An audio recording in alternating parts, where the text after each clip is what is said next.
Hello বন্ধুরা, সবাই কেমন আছেন? আশা করি ভালো আছেন। আজকে আমরা যাচ্ছি মিটিংয়ে।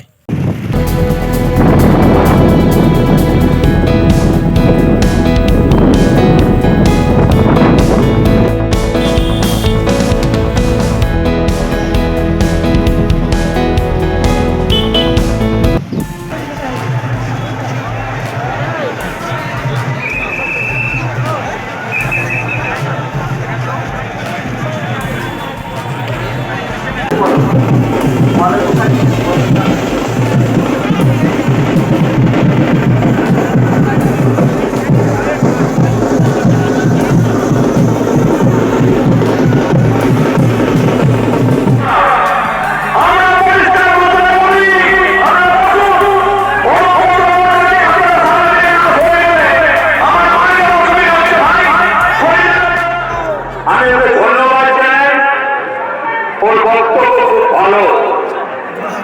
বিজয়া সম্মেলনে একটা কথা বলতে এসেছি,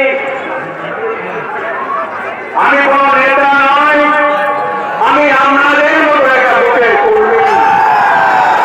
আমি এমএলএ নয়, এমপি নয়, আমি সাধারণ একটা বুক কর্মী। আমরা যখন মমতা ব্যানার্জিকে জিতিয়ে এমএলএ পাঠান, তবেই মমতা ব্যানার্জি মুখ্যমন্ত্রী হয়। আছেন বিশ্বজিৎ বিধায়ক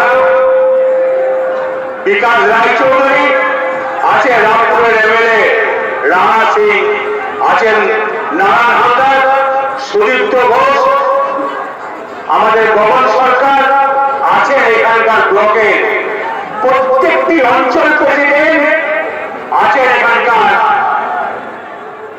আমার পঞ্চায়েতের যারা প্রধান, আমার যারা পঞ্চায়েতের মেম্বার, আমার যারা পঞ্চায়েত সমিতির সভাধিপতি। আমি সবাইকে একটা কথা বলবো যে মমতা ব্যানার্জি জন্ম থেকে মৃত্যু পর্যন্ত প্রকল্প করেছে। আমার সামনে যে মা বোনরা বসে আছে, আমাদের লক্ষ্মী ভান্ডার করে দিয়েছে।